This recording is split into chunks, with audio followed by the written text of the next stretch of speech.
आपको यहाँ पे करा दिए हैं।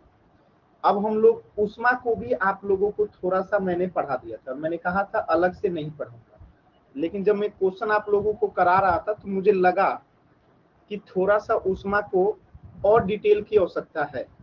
ठीक है, तो अब हम लोग ऊष्मा चैप्टर को स्टार्ट करते हैं। बात समझ में आया? जब मैंने सामान्य भौतिकी के तहत जो ऊष्मा पढ़ाया था हीट, वो थोड़ा मुझे लगता है कम पढ़ रहा है, क्योंकि उसमें थोड़ा सा बारीक से क्वेश्चन पूछा था, तो इसको थोड़ा सा और डिटेल में पढ़ लेते हैं। ठीक है, उसके बाद तरंगे पढ़ेंगे, फिर प्रकाश की, फिर बाकी चैप्टर्स पढ़ेंगे। ठीक है, तो चलिए ऊष्मा को स्टार्ट करते हैं।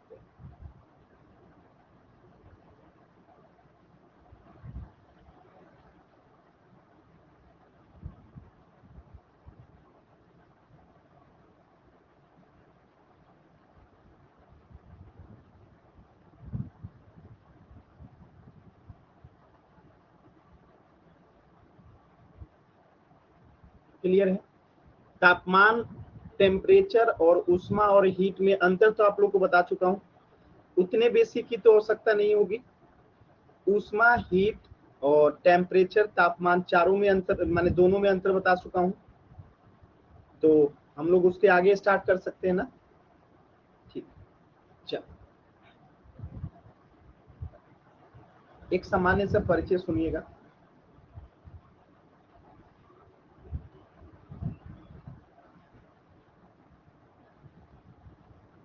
ऊष्मा जो है वो ऊर्जा का ही एक प्रकार है, यानी heat is the kind of energy. ठीक है, यानी कि ऊष्मा ऊर्जा का ही एक प्रकार है जो दो वस्तुओं के तापमान में अंतर होने पर उनके बीच में प्रवाहित होता है।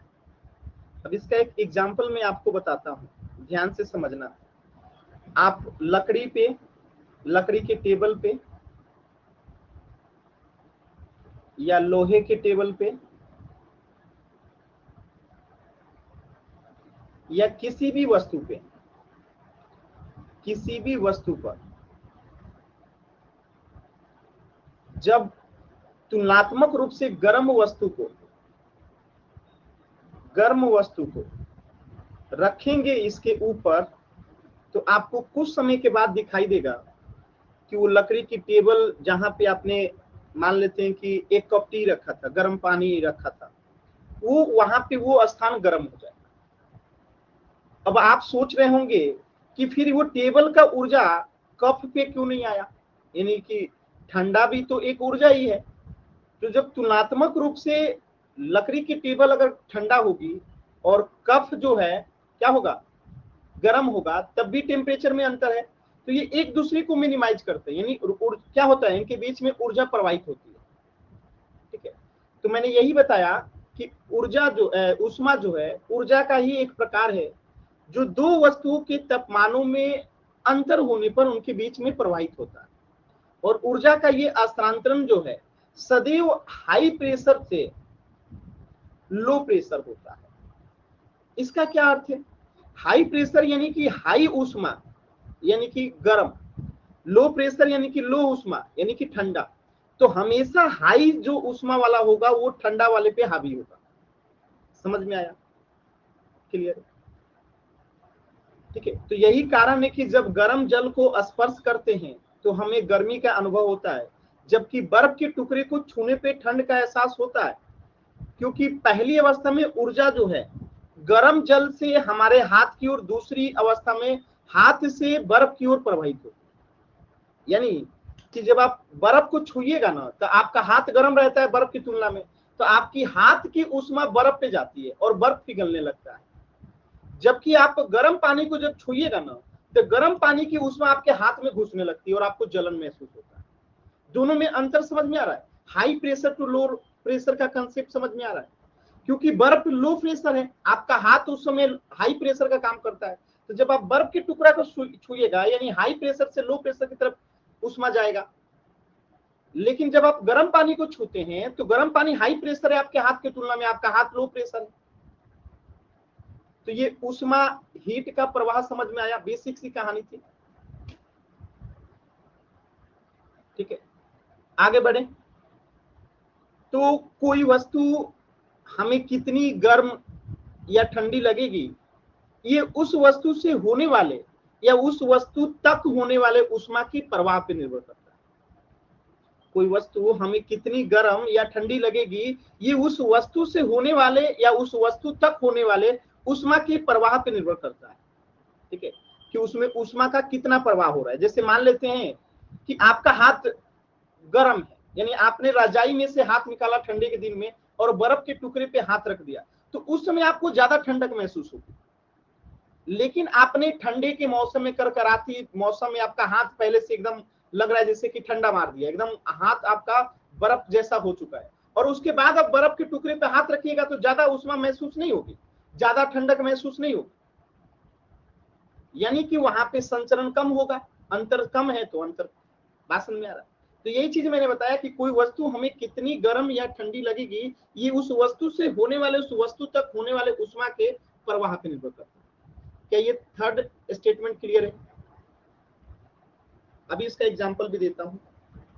देखिए इसका एग्जांपल देखिए कि जाड़े की सुबह में लकड़ी के टुकड़े और लोहे के टुकड़े को छूने पर, लकड़ी के टुकड़ा और लोहे के टुकड़े को छूने पर लोहे का टुकड़ा अधिक ठंडा प्रतीत होता है लकड़ी के टुकड़े की तुलना में। क्यों?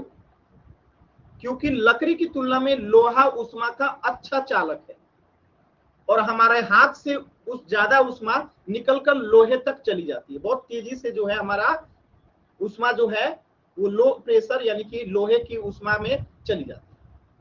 समझ में आ रहा है कि नहीं आ रहा है? तो ये थी आपकी एक सामान्य सा परिचय उष्मा को लेके, छोटा सा कंसेप्ट।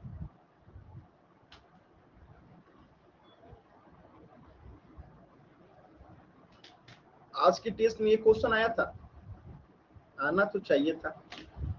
तो ये सामान्य सा परिचय है, ढेर सारे क्वेश्चन आए हैं। ठीक है, इसमें ऐसी कोई बड़ी बात नहीं है। ठीक है, मैं अगर उष्मा को दोबारा पढ़ा रहा हूँ तो उसके पीछे लॉजिक सिर्फ इतना ही है, क्योंकि जो उष्मा मैंने आप लोगों को पढ़ाया वो बहुत ज्यादा बेसिक हो गया था। बेसिक मतलब कि पूरा नहीं था, तो मैंने सोचा यार पहले उष्मा को ही पढ़ा लेते हैं थोड़ा डिटेल में ही, क्योंकि जब मैं क्वेश्चन करवाया ना तो मुझे 4-5 क्वेश्चन ऐसा लगा जैसे ये नहीं पूछा था कि इसका तापमान 1000 डिग्री सेंटीग्रेड से 15000 डिग्री सेंटीग्रेड होता है वगैरह वगैरह, इस टाइप के क्वेश्चन पूछे थे ना, वो क्वेश्चन मैंने पढ़ाए नहीं थे। तो 2-3 क्वेश्चन ऐसे थे, जैसे पायरोमीटर पूछा था, वो सब इसमें कवर करेंगे।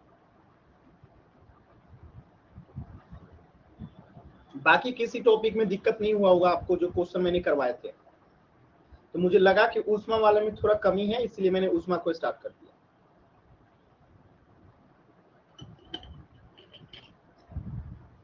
बाकी आप लोग कितना काम करते हैं उसके ऊपर अब आपके मेहनत पे डिपेंड करता है।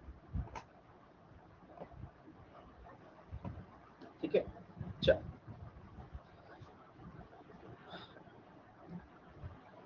हाँ, उष्मा के विभिन्न मात्रक, ये थोड़ा सा आप ध्यान रखिएगा, मतलब ये फैक्ट है और इसको एज ए फैक्ट याद रखिएगा।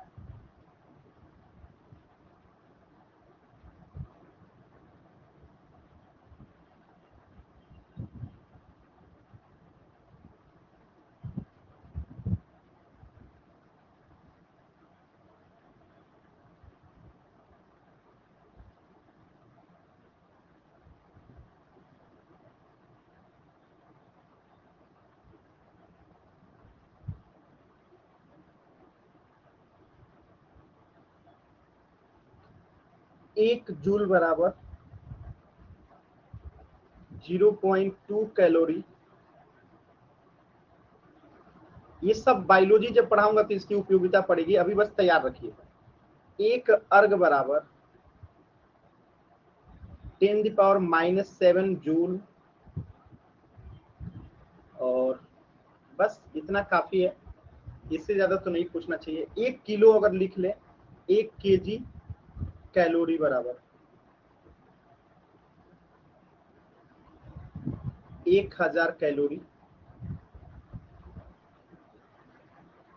और 1000 कैलोरी बराबर 4186 जूल।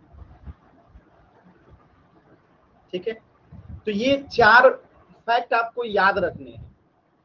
अब इसका आप लोग कहेंगे कि सर यूज कहाँ पे पड़ेगा, तो जब मैं आप लोग को बायोलॉजी में ये पढ़ा रहा हूँगा कि कैलोरी जो है, फैट क्या होता है, प्रोटीन क्या होता है, कैसे प्रोटीन फैट ये सब आपस में इंटरचेंज होते हैं, ये तमाम चीजें जब मैं पढ़ाऊंगा तो वहां पे कैलोरी आएगी।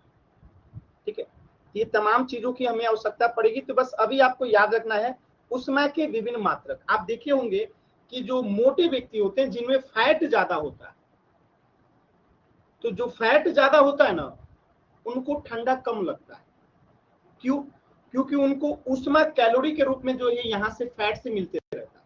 तो ये तमाम चीजें बायोलॉजी में जाके आगे में लिंक करूंगा और वहां पे मैं बताऊंगा कि फिजिक्स में मैंने ये चीजें आप लोग को लिखवा रखा था, याद आ रहा है तो याद रखिएगा।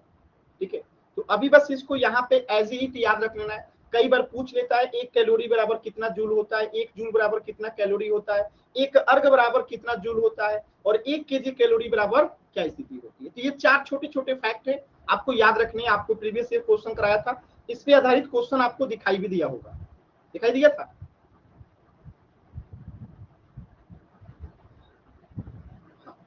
तो आगे बढ़ते हैं। अब देखिए एक छोटी सी बात कि तांबे की एक गोली, तांबा आप लोग जानते हैं, ठीक है, तांबे की एक गोली और कांच की एक गोली को समान तापमान पे अगर गर्म करने के बाद, यानी सेम टेम्परेचर पे उसको हीट करते हैं, एक कांच की गोली को और एक तांबे की गोली को,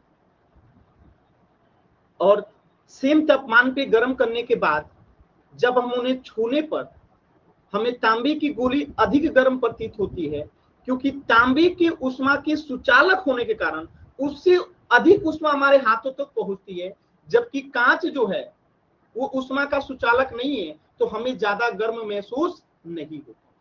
तो ये कंसेप्ट याद रहेगा ना आप लोगों को कि हमें क्यों सेम टेम्परेचर पे गर्म की गई वस्तुओं का तापमान अलग अलग महसूस होता है। अब आप लोग जाके गर्म करके चेक मत कीजिएगा, हाथ जल जाएगा बाबू। ठीक है, तो जो चीजें यहाँ पे पढ़ाई जा रही है लैब में की जा चुकी है, तो आप लोग इसे ट्राई मत कीजिएगा। ये तो कुछ लोग बनते हैं होशियार, सोचते हैं घर पे खुद ही प्रैक्टिस कर ले, ये सब लैब में किया जाता है, आप लोग ट्राई मत कीजिए। ठीक है, बस यहाँ महसूस कीजिए कि हाँ ऐसे होती है। तो ये था आपका सामान्य सब परिचय। कोई दिक्कत नहीं हो तो पहला टॉपिक स्टार्ट करें।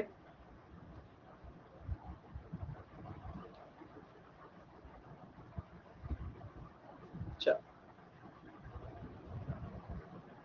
हाँ एक काम और करना है आपको। जैसे मैंने आप लोग को जो क्वेश्चन करवाया था वो मिसलेनियस था। मिसलेनियस इन द सेंस कि क्या था कि मतलब, चलिए इसको मैं करवा ही दूंगा पढ़ाने के बाद। मिसलेनियस मतलब कि उसमें सारे एग्जाम के थे, राजस्थान के थे, आईएएस के थे, बीपीएससी के थे, आरओ, माने हर एग्जाम के थे। यहाँ पे पहले चैप्टर का आपको केवल पहले चैप्टर का क्वेश्चन मिल जाएगा और फिक्स यूपी पीसीएस का अलग, बीपीएससी का अलग। जैसे ये यूपी के एग्जाम्स के टोटल क्वेश्चन पहले चैप्टर के, तो आप इनको ट्राई कर सकते हैं, आप इनको ट्राई कर सकते हैं। ठीक है, ये पहले चैप्टर, ये बीपीएससी के क्वेश्चन है। ठीक है, तो ऐसे करके आप चाहें तो इसको ट्राई कर सकते हैं। ठीक है, सारे क्वेश्चन बन जाएंगे क्योंकि वहां पे आके सारे क्वेश्चन मैं पढ़ा चुका हूँ, तो ये सारे क्वेश्चन आप लोग से बन जाएंगे। तो आप लोग चाहें तो डाउनलोड करके इसको कोशिश कर सकते हैं, क्योंकि यहाँ पे तो मात्र आप लोग को कितना क्वेश्चन दिखाई दे रहा है। अगर हम कुल देखें तो कुल क्वेश्चन है यहाँ पे 54 यहाँ पे, और यूपीपीसीएस में 20, यानी 74 क्वेश्चन है। तो आप चाहें तो यहाँ से अपना डायरेक्टली जो है क्वेश्चन देख सकते हैं पहले चैप्टर। बाकी मैं सोच रहा हूँ करवा दूंगा, इसको करने के बाद इसको भी करवा दूंगा।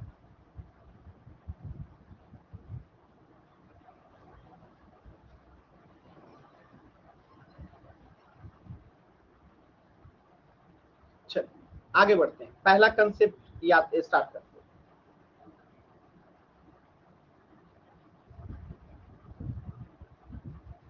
ताप का मापन,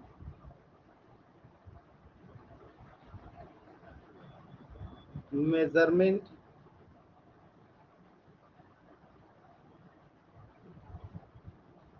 ऑफ टेम्परेचर।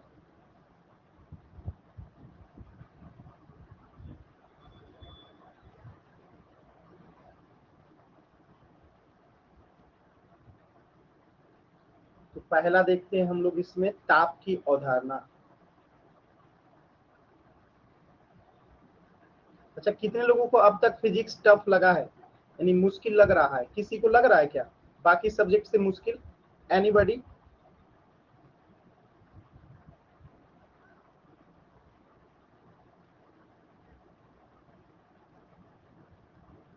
किसी को लग रहा है?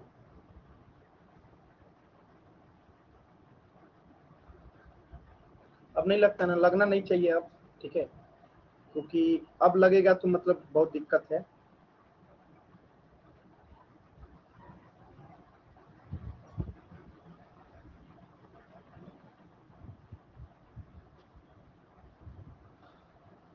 देखिएगा, ताप की अवधारणा, कंसेप्ट ऑफ टेम्परेचर क्या कहता है? देखिए, किसी वस्तु का ताप उसकी गर्माहट यानी कि हीटनेस, किसी वस्तु का ताप यानी उसकी गर्माहट यानी हीटनेस या ठंडेपन यानी कोल्डनेस का मापक होता है। यानी ताप क्या होता है? कोई वस्तु कितनी गर्म आपको महसूस हो रही है, कोई वस्तु कितनी ठंडी आपको महसूस हो रही है, वो जो है ताप का अवधारणा है कि यानी वो ताप की बात कर रहा है, ठीक है।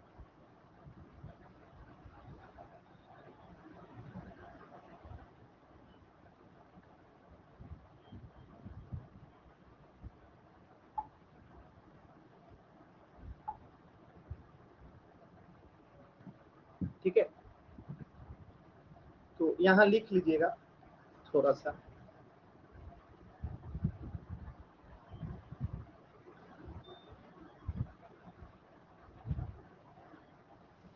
किसी वस्तु का ताप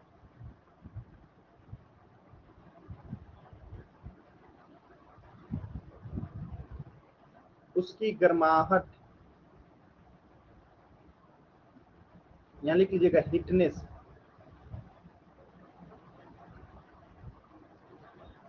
या ठंडेपन यानी कि कोल्डनेस,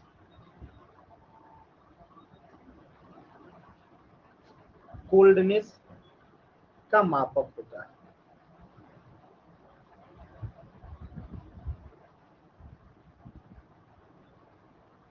अर्थात ताप, ये सूरज की रोशनी है, ये जो दिख रहा है ना, ये सूरज की रोशनी है। अर्थात ताप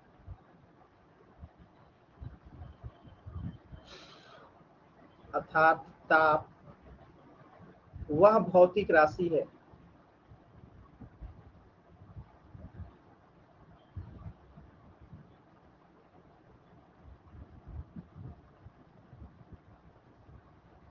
जिसके द्वारा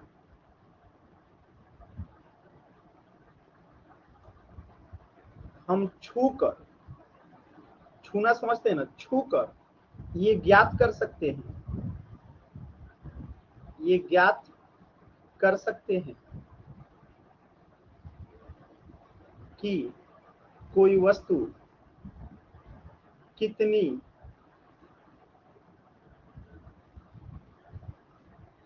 गर्म या ठंडी है। इसीलिए आपको फीवर लगता है तो डॉक्टर आपके बॉडी के टेम्परेचर यानी ताप को क्या करता है, छू के पता कर लेता है कि आपकी बॉडी का टेम्परेचर हाई है कि लो है कि नॉर्मल है। तो ताप की अवधारणा में क्या आपने सीखा कि किसी वस्तु का ताप उसकी गर्माहट या ठंडेपन का मापक होता है। यानी कि ताप वह भौतिक राशि है जिसके द्वारा हम छू कर ये ज्ञात कर सकते हैं कि कोई वस्तु कितनी गर्म या ठंडी। तो उम्मीद है कि आपको ताप का अवधारणा समझ में आ गया होगा।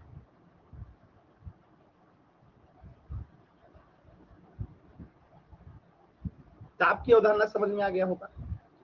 अब देखिए, एक होता है तापीय साम्य यानी टर्मिनल, क्या बोलते हैं इसको, थर्मल, यार लिख लीजिए यार, तो काहेला अपना टोन आप लोग को बताए। तापीय साम्य, साम्य मतलब बराबर होता है, इसे इंग्लिश में कहते हैं थर्मल इक्विलिब्रियम, यानी कि बराबर। एक मिनट,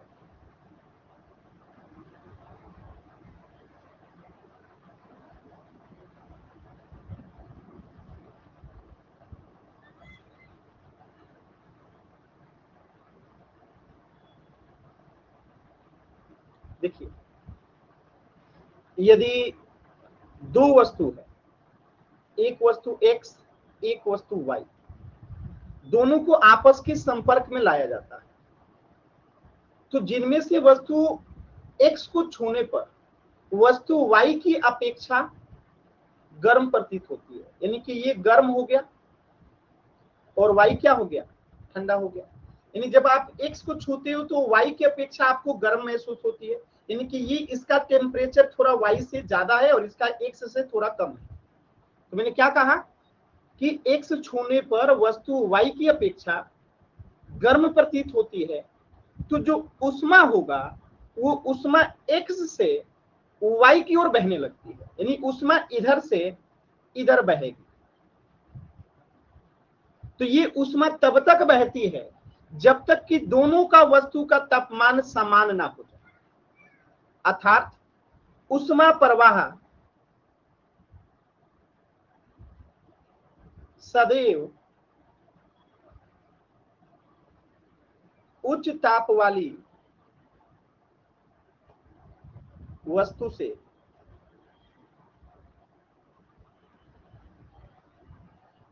निम्न ताप वाली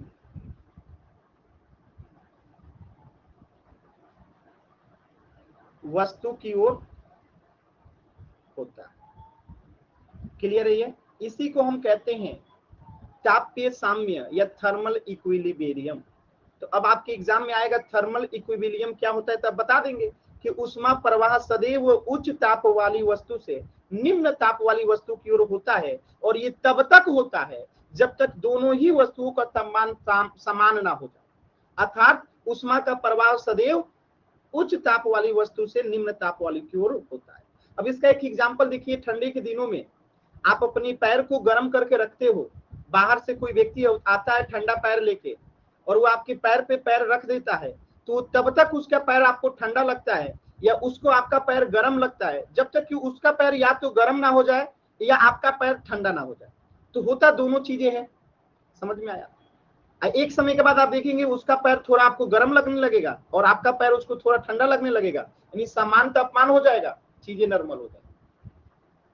समझ में आया? तापीय साम्य थर्मल इक्विलिब्रियम क्या होता है लिख लेंगे अब आप लोग। अब जो आपके एग्जाम में ढेर सारे क्वेश्चन पूछा गया, वो पूछा गया ताप का मापक्रम से, और मैंने देखा प्रीवियस ईयर में कम से कम 7-8 क्वेश्चन यहाँ से पूछा गया ताप के तापक्रम से, स्केल ऑफ टेम्परेचर से। मैंने पढ़ाया जरूर था लेकिन बड़ी कम सोच के मैंने पढ़ाया, तो मैंने सोचा यार क्या ही आएगा, लेकिन आया है। ठीक है, तो इसको करते हैं थोड़ा डिटेल में। चलिए अगला टॉपिक है आपका ताप का मापक्रम।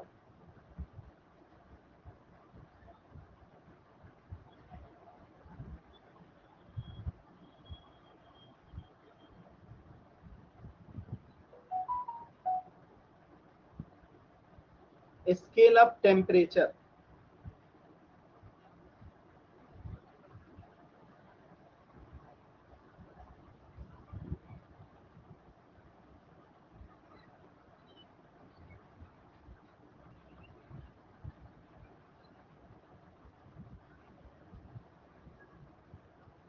ठीक है,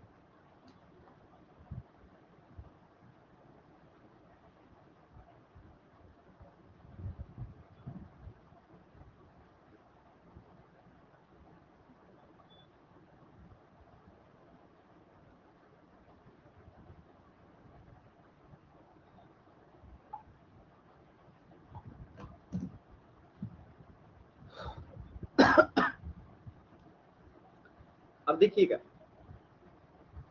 आप लोग रुकेंगे क्या 2 मिनट? 2 मिनट रुकेंगे, एक थोड़ा अर्जेंट काम है, बस 2 मिनट रुक जाइए, 2 मिनट, ओनली 2 मिनट्स। लिखिएगा, यदि दो वस्तुओं के ताप में अंतर बहुत कम हो, जैसे समझिएगा कि ठंडे के दिनों में जो आपके नॉर्मल वाटर होता है, ठीक है, और जो फ्रीज का वाटर होगा लगभग बहुत बारीक सा अंतर होगा। अगर फ्रीज थोड़ा सा कूलिंग पे रखे होंगे तो फ्रीज का पानी अपेक्षाकृत थोड़ा ज्यादा ठंडा लगेगा और आपका जो पानी बाहर है वो अपेक्षाकृत थोड़ा सा कम ठंडा लगेगा। ठीक है, तो यदि दो वस्तुओं के ताप में बहुत कम क्या हो, अंतर हो, तो वस्तु को केवल छू कर ही इनके ताप का अनुमान नहीं लगाया जा सकता। यानी आप बता नहीं पाएंगे कि कौन सी वस्तु का तापमान कम है, किस वस्तु का तापमान ज्यादा है। तो इस हेतु ताप का एक मापक्रम या एक पैमाना बनाना आवश्यक होता है, और इसी के लिए कई मापक यंत्र बनाए गए, मापने के लिए पैमाना बनाया गया, जिसे हम तापमापी कहते हैं, थर्मामीटर कहते हैं। तो यहां लिख लीजिएगा तापमापी, और कई प्रकार के तापमापी हैं, और ये आपके एग्जाम में पूछा गया है।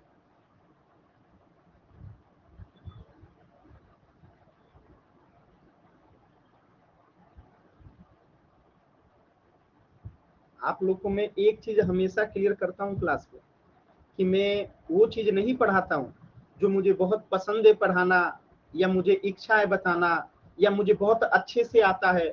मैं वो चीजें कभी नहीं पढ़ाता हूं। मैं हमेशा और हमेशा उसी चीज को प्राथमिकता देता हूं जो आपके रिजल्ट के लिए, जो आपके एग्जाम के लिए इम्पोर्टेंट है, जरूरी है, कंपलसरी है। चाहे वो मुझे कम अच्छे से भी आता हो, लेकिन अगर पढ़ानी होती है तो मैं पढ़ के पढ़ाता हूँ, लेकिन पढ़ाता जरूर। मैं कभी भी आपके एग्जाम के लिए इंपॉर्टेंट टॉपिक को स्किप नहीं करता हूं, इस घमंड में कि हमें तो बहुत कुछ आता है, भले एग्जाम में ना आए और आपको पढ़ा के निकल जाए, वो हमारी कभी अवधारणा नहीं रही है। तो इसलिए कहता हूं निश्चिंत होकर बस क्लास करके देखिए, आपको अलग से कोई मेहनत करने की दिक्कत नहीं होगी, क्योंकि आपके लिए आपके सामने नहीं, आपके पीछे में ढेर सारा मेहनत करता हूं। ठीक है, कि क्या पढ़ाना है, कौन सा टॉपिक पढ़ाना है, किस तरीके से पढ़ाना है, क्यों ही पढ़ाना है, सबका वजह होता है। मैं कभी भी ऐसे किसी टॉपिक को नहीं पढ़ाता जो मुझे पसंद है, मुझे बहुत अच्छे तरीके से आता है, मैं घंटों आपको समझाऊंगा और आप बोर नहीं होंगे, ऐसे टॉपिक को मैं नहीं पढ़ाता। उससे हो सकता है आपको मजा आ जाए और मेरा टाइम आसानी से निकल जाए, लेकिन जब वो एग्जाम के लिए इंपॉर्टेंट नहीं है तो क्या फायदा उस टॉपिक को आपको बहुत बेहतरीन तरीके से समझाने का, और क्या फायदा आपके बहुत मजे से उस टॉपिक को पढ़ने का। तो एक टीचर के पास ये तो रहना ही चाहिए कि उसको क्या पढ़ाना है। एक स्टूडेंट भी जब क्लास करे तो इसके माइंड में ये चलना चाहिए यार, कि हम क्लास कर रहे हैं तो इसके पीछे वजह क्या है। ये टीचर केवल ये चीजें तो नहीं पढ़ाना ना जो उसको आता है, हमारे एग्जाम में नहीं आता। तो थोड़ा सा माइंड, बुद्धि, विवेक को ना ओपन करके क्लासेस किया कीजिए, पढ़ा कीजिए। और जब आपको चीजें समझ में आ जाए कि टीचर आपको वही चीज पढ़ा रहा है जो आपके एग्जाम के लिए इंपॉर्टेंट है, एग्जाम में जरूरी है, कंपलसरी है, यहाँ से क्वेश्चन आएगा, तो अपनी डेडिकेशन को बढ़ा दीजिए उस टीचर के प्रति। अगर नहीं बढ़ाइएगा तो बस वो टीचर अपना मेहनत घटा देगा, और फिर जैसे को तैसा वाला हो जाएगा, जैसी दुनिया वैसे हम, फिर हो जाएगी दिक्कत। तो थोड़ी सी चीजें एक दूसरे के समन्वय से ही चलती है। बस में एक कंसेप्ट होता है, मैं आज आप लोग को एक कंसेप्ट सिखाता हूं।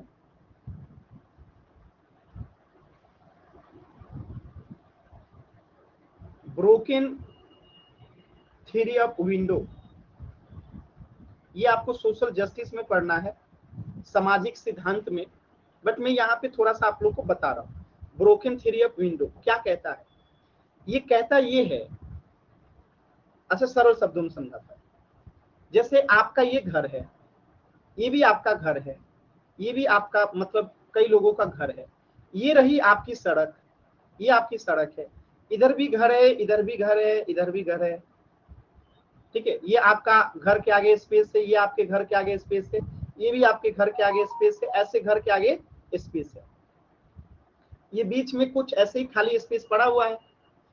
अब होता क्या है कि अगर एक व्यक्ति ने गलती से यहाँ पे कूड़ा डाल दिया और किसी व्यक्ति ने इसको रोका नहीं, टोका नहीं, उसको बोला नहीं, आप देखेंगे अगले दिन किसी और व्यक्ति ने भी यहाँ पे कूड़ा डालना शुरू कर दिया, किसी और व्यक्ति ने यहाँ पे कूड़ा डालना शुरू कर दिया, किसी और व्यक्ति ने कूड़ा डालना शुरू कर दिया।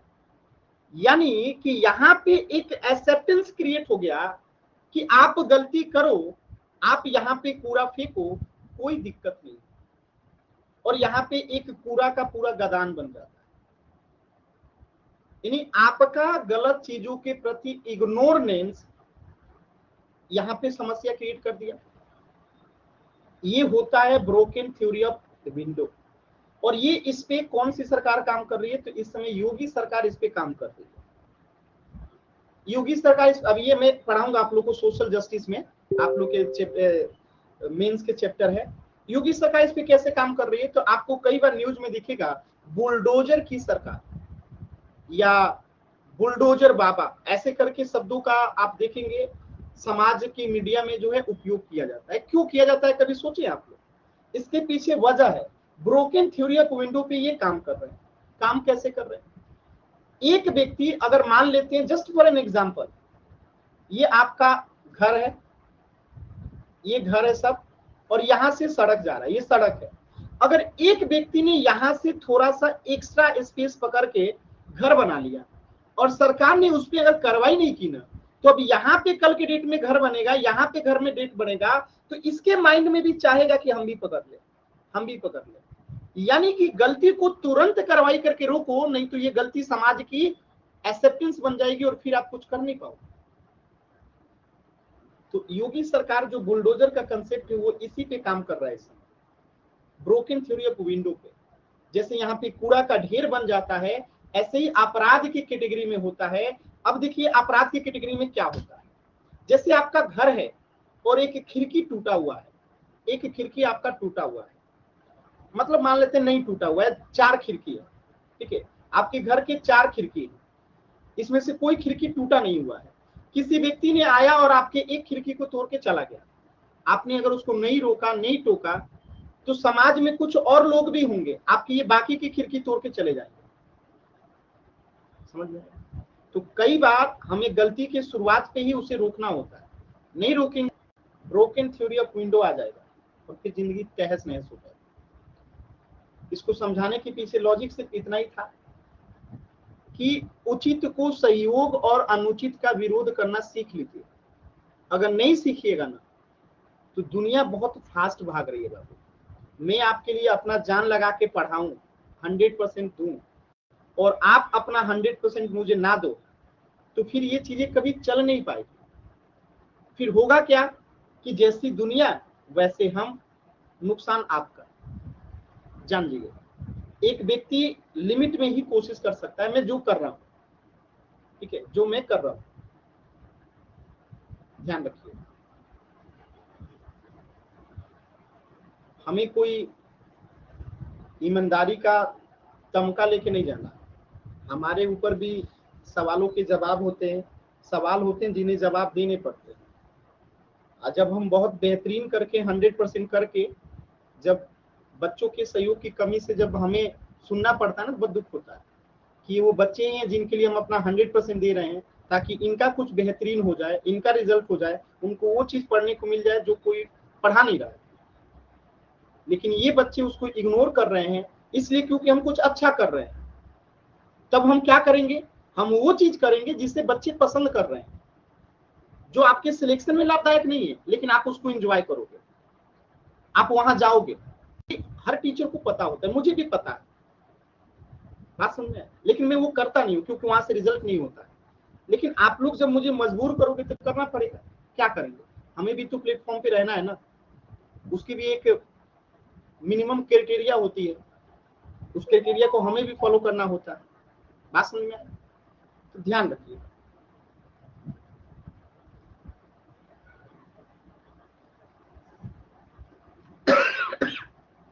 चलिए लिखिएगा, क्या बता रहा था मैं, ताप का तापक्रम हो गया था ना, मापक्रम गलती से मिट गया।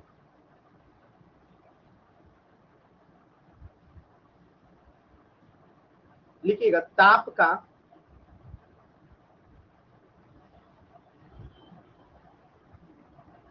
पेपर 5 और 6 में पढ़ाऊंगा वो सारी चीजें, सोशल जस्टिस में जब पॉलिटी पढ़ाऊंगा। स्केल ऑफ टेम्परेचर,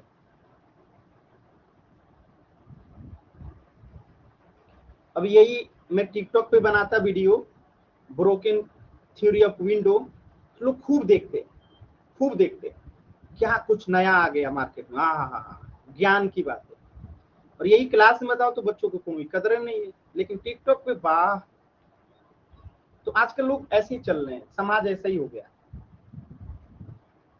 समाज मूलभूत चीजों से विघटित होकर कहीं और ही जा रही है। ताप मापना,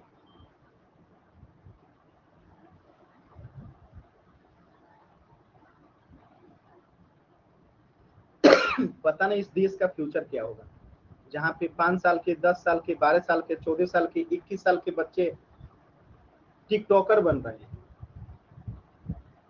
पता नहीं क्या होगा इस देश का फ्यूचर। और टिकटॉकर वो इसलिए बन रहे हैं क्योंकि हमारे और आपके जैसे लोग उनको सहयोग कर रहे हैं।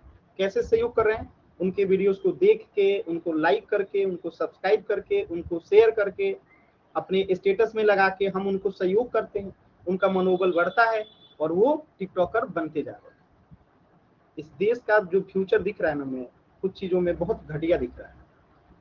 ठीक है, चाहे वो कल्चर को लेके हो या फिर लोगों की सोच को लेके हो या माइंडसेट को लेके हो, बहुत खराब। ठीक है, तापमापी थर्मामीटर, खैर ये साइंस से रिलेटेड नहीं था, आ गया तो बता दिया। देखिए थर्मामीटर, देखिए थर्मामीटर तो ताप के मापक्रम के लिए, यानी कि जब किसी वस्तु, मैंने दो वस्तुओं में जब तापमान में ज्यादा अंतर नहीं होता है तो हम उसे छू के नहीं बता सकते हैं कि किसकी तापमान ज्यादा है किसकी कम है। तो वहां पे हमें जो है ताप का एक तापक्रम या पैमाना, यानी कि नापने वाला एक पैमाना बनाना आवश्यक होता है, जिसे हम तापमापी कहते हैं, थर्मामीटर कहते हैं। तो ऐसा यंत्र जिसमें ताप को मापने के लिए पैमाना प्रयुक्त हो, वो तापमापी कहलाता है। यानी कि अगर एक डिफिनेशन के रूप में लिखें तो वह यंत्र जो किसी वस्तु के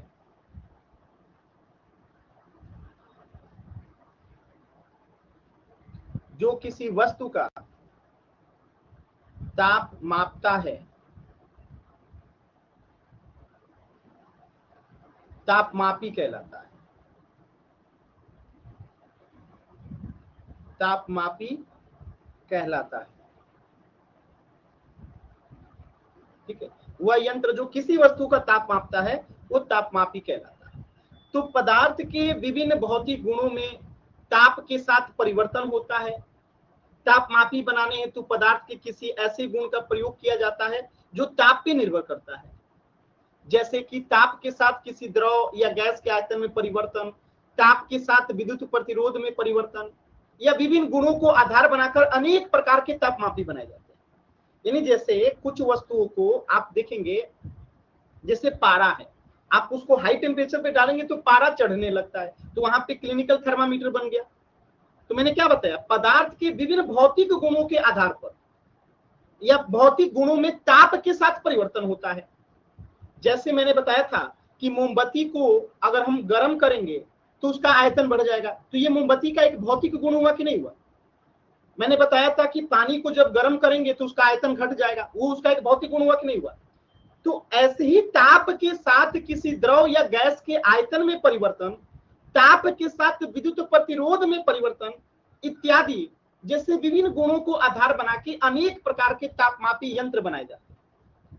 उदाहरण के तौर पे द्रव तापमापी, पारा तापमापी, क्लिनिकल डॉक्टरी तापमापी, स्थिर आयतन गैस तापमापी, प्लेटिनियम प्रतिरोध तापयुग्म तापमापी, पूर्ण विकिरण उत्पाय तापमापी, प्रकाशीय उत्मापी तापमापी। तो ढेर सारे यहाँ पे विशेष प्रकार के आपको थर्मामीटर दिखाई देंगे, और ये विशेष प्रकार के थर्मामीटर आपके एग्जाम्स में पूछे गए। ठीक है, तो चलिए हम लोग पढ़ते हैं। पहला थर्मामीटर आपका द्रव तापमापी क्या होता है। यार खांसी पता नहीं कैसे आ जाता है, सॉरी।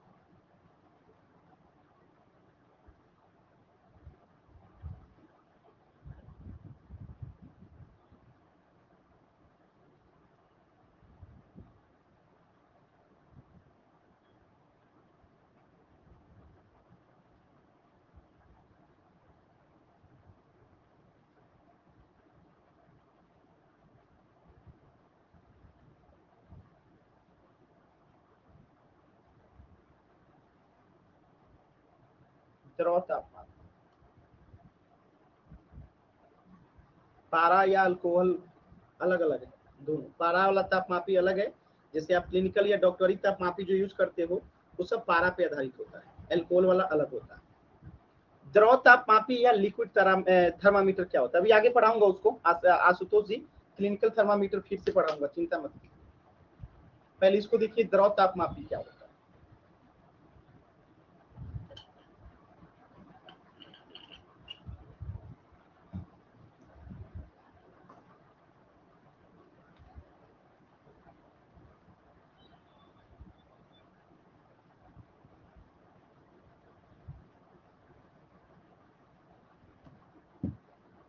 देखिए, प्रत्येक तापमापी में पदार्थ के किसी ऐसे गुण को चुन लेते हैं जो ताप के साथ निरंतर बदलता है। यानी ताप बढ़ा तो उसका गुण बदला, ताप घटा तो उसका गुण बदला। यानी प्रत्येक तापमापी में, यानी प्रत्येक थर्मामीटर में पदार्थ के किसी ऐसे गुण को चुन लेते हैं जो ताप के साथ निरंतर बदलता रहता है।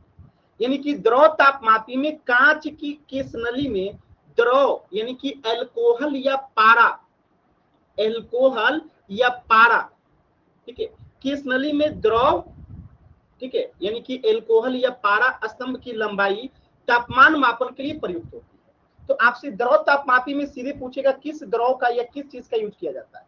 यहां लिख लीजिएगा एल्कोहल या पारा, ठीक है, यहां लिख लीजिएगा स्तंभ और पूरा, ठीक है, इतना काफी है। तो एक सेकंड रुकिए, पूरा स्टेटमेंट लिखने दीजिए, नहीं तो आप लोग कंफ्यूज कर जाएंगे। ये सब एग्जाम के लिए इम्पोर्टेंट है, ऐसे लिखिएगा। ये लिखना जरूरी नहीं ना कि प्रत्येक तापमापी में पदार्थ के किसी ऐसे गुण को चुन लेते हैं जो ताप के साथ निरंतर बदलता रहता है। तो ये चीजें तो आप जानते हो ना, यहाँ पे मैंने आप लोग को बता दिया है, यहाँ पे मैंने वो बता दिया है, अलग से उसको लिखने की आवश्यकता नहीं है। तो आप सीधे यहाँ पे डायरेक्टली इतना केवल लिख लीजिए कि द्रव तापमापी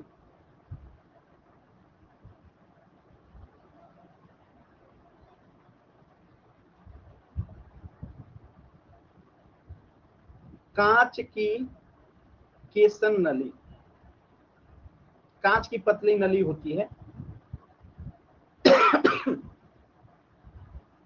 द्रव तापमापी में कांच की केसन नली में द्रव, और ये द्रव किस चीज का हो सकता है, ये लिक्विड किस चीज का हो सकता है, एल्कोहल या पारा, इन दोनों में से किसी भी चीज का स्तंभ की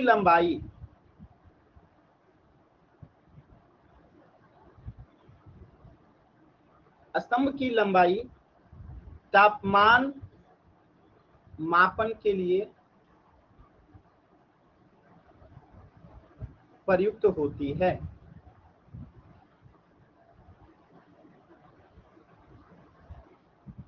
यानी कि जो द्रव तापमापी का उपयोग किया जाता है उसमें एल्कोहल या पारा की जो है उपयोग की जाती है, ठीक है।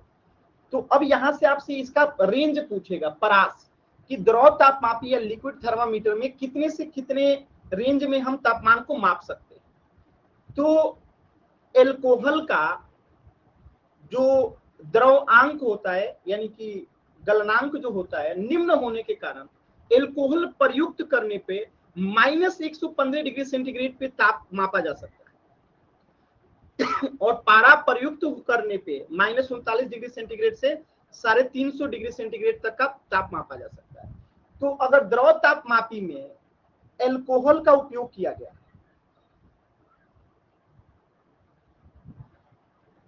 किसका, एल्कोहल का, तो इसका रेंज कितना हो जाएगा बताइए, -115 डिग्री सेंटीग्रेड तक जो है ये माप सकता है। और अगर इसमें पारा उपयोग किया गया तो ये कितना माप सकता है, -39 डिग्री सेंटीग्रेड से 350 डिग्री सेंटीग्रेड तक का ताप माप सकता है। समझ में आया, द्रव तापमापी, ठीक है। तो द्रव तापमापी एक एल्कोहल वाला हो सकता है, एक पारा वाला हो सकता है। तो ये -115 डिग्री तक मापेगा और पारा वाला -39 डिग्री सेंटीग्रेड से 350 डिग्री सेंटीग्रेड वाला मापेगा, ठीक है। चल, तो ये पहला थर्मामीटर था। यहां से देखिए क्वेश्चन दो ही चीज में पूछेगा। पहला पूछेगा आपसे कि एल्कोहल में जो रेंज होता है वो कितना होता है, तो वहां क्लियर एक ही ऑप्शन देगा। अब आप सोच रहे हो इसका सर मैक्सिमम बता दो, मैक्सिमम मैं ही नहीं तो कहां से बता दो। तो इसको -115 डिग्री सेंटीग्रेड आपको तैयार रखना है और पारा का -39 डिग्री सेंटीग्रेड से 350 डिग्री सेंटीग्रेड याद रखना है, ठीक है। तो ये या तो रेंज पूछ लेगा या तो द्रव तापमापी में किसका उपयोग किया जाता है ये पूछ लेगा, बस दो ही चीज पूछ सकता है। तो यहां से तो अभी क्वेश्चन नहीं आया, लेकिन अगले वाले से आया है जो अब बता रहा हूं, सेकंड नंबर पे। पारा तापमापी, या इसी को कहते हैं क्लिनिकल।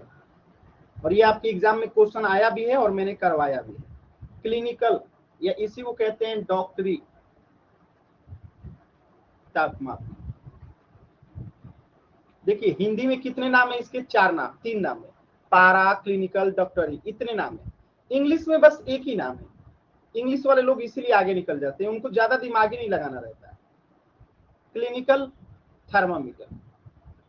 और आप लोग जो है चार तो पढ़ने के चक्कर में मेन चीजें भूल जाते हैं, कंसेप्ट नमोए याद करने में आप लोग भूल जाते हैं कि पारा तापमापी याद रखें कि क्लिनिकल याद रखें कि डॉक्टरी याद रखें, और इंग्लिश वाला सिर्फ क्लिनिकल याद रखेगा, हो गया काम उसका। ठीक है, चल देखिए, तो इसका आप लोग उपयोग सब लोग करते हैं, किए होंगे। तो मानव शरीर का ताप परिवर्तन छोटी रेंज में ही होता है। तो मानव शरीर के तापमान को मापने के लिए पारा तापमापी का प्रयोग किया जाता है। इसकी रेंज क्या होती है? तो इसमें जो न्यूनतम बिंदु होता है, यानी मिनिमम पॉइंट जो होता है, वो 95 डिग्री फ़ारेनहाइट होता है, यानी कि 35 डिग्री सेंटीग्रेड तक ये नापता है। और जो इसका मैक्सिमम होता है उच्चतम,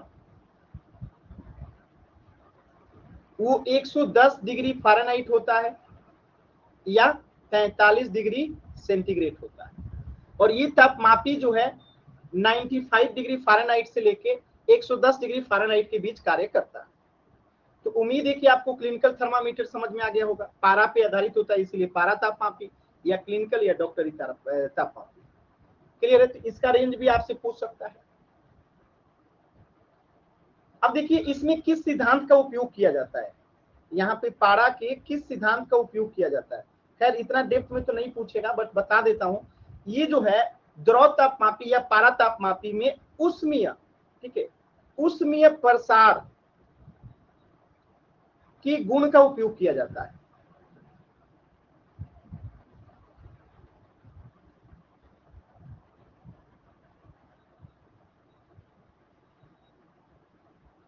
मतलब क्या है इसका?